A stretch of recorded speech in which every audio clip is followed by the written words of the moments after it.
Trump's recent brief tariffs created concern and confusion in the stock market.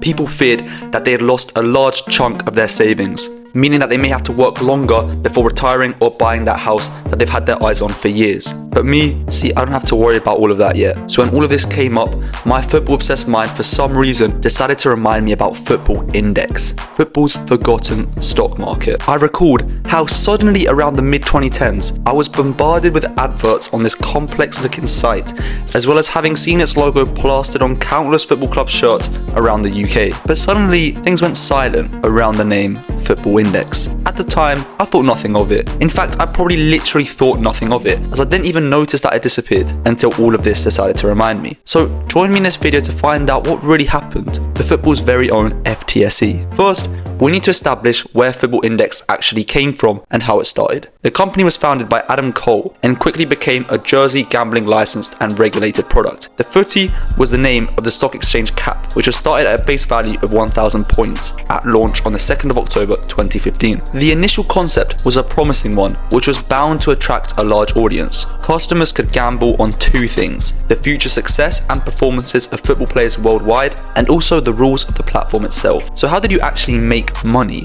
Well, like regular stocks, you bought low and sold high. It rewarded customers who noticed and invested in underrated players before everyone else. This raised some questions, like how do you judge a player's performance? Isn't that subjective? One way of judging a player's on-pitch effectiveness was through goals and assists. For example, every goal by a forward or midfielder was 1p per share in that player. So if you had 10 shares in, let's say, Charlie Adam, and Charlie Adam scores on Saturday, you'd be 10p richer. Goals by defenders or goalkeepers were 2p per share. An assist by any player on the pitch was 1p per share, and a clean sheet by a goalkeeper who played the full match was 1p per share as well. These dividends were only available for performances in the Champions League, Europa League, the top 5 European leagues, and the 2020 European Championship qualifiers and finals. You could also earn money in two other ways. One of those ways was what was called media mentions. An AI would calculate which players were written about the most in the media by analysing a vast number of outlets. Points were only given for positive stories, so valid articles would be scanned for language such as winners and champions,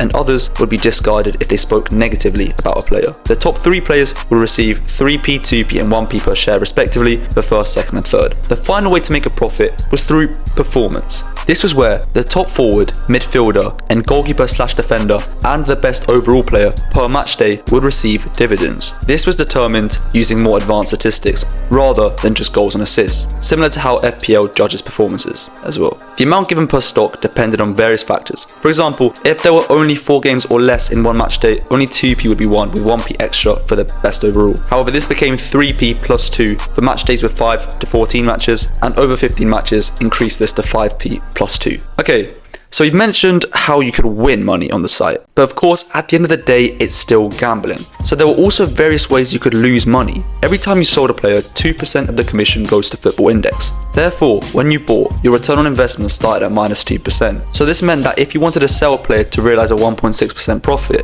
on the initial price you spent on buying them, it would end up being a negative trade. But probably the most common way of losing money was through pump and dumps. This term haunts investors, especially in cryptocurrency. A pump and dump is when fraudsters spread false or misleading information to create a buying frenzy, which will pump up the price of the stock. And then once this has been inflated, the schemers dump their own shares of the stock by selling them for the increased price, leaving all the other investors with fuck all, pretty much. In the case of Football-Index, pump and dumps tended to be when traders or trading groups bought a lot of shares in worthless players to inflate the price of said player, hoping that others would see this and jump on the bandwagon. If they did, the first purchasers cash out, leaving those who joined in on the trend holding shares in a worthless player at a loss. It's complicated, I know. Pump and dumps are generally seen as a form of illegal market manipulation, so Football-Index tried to limit these schemes, however they were inevitable. Alright, now that we've established what it was and how it started, we need to discuss what went wrong in the weeks, months and years leading up to Football-Index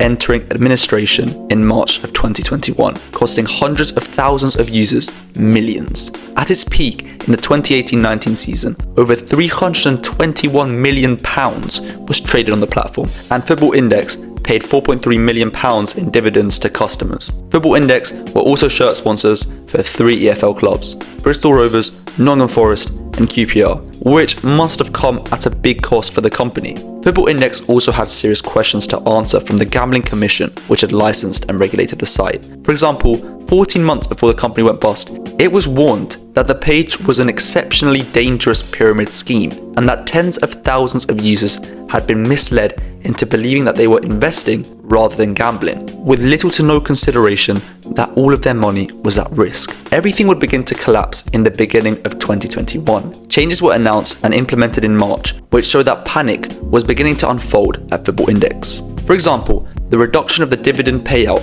from a maximum of 33p per share to 6p reduced the value of all open bets significantly, leading to some customers' portfolio valuations falling between 50 and 90%. Days later, trading was suspended on the platform, and within hours, FootballIndex's parent company BetIndex had gone into administration, and both the UK Gambling Commission and the Jersey Gambling Commission suspended its license. This put £100 million in customer open bets trapped inside the company in jeopardy. Many users suffered life-defining losses of 5 and 6 figures. Families and relationships fell apart due to the scandal, which to FootballIndex users' frustration wasn't being pushed at the front of the media. A review of the case by Malcolm Sheehan criticised the Gambling Commission and the Financial Conduct Authority for not doing enough to address and acknowledge the question raised by customers when or if they would get their money back. Whether the answer to the latter is yes or no is still uncertain. A campaign was recently launched claiming that customers of FootballIndex were victims of a failure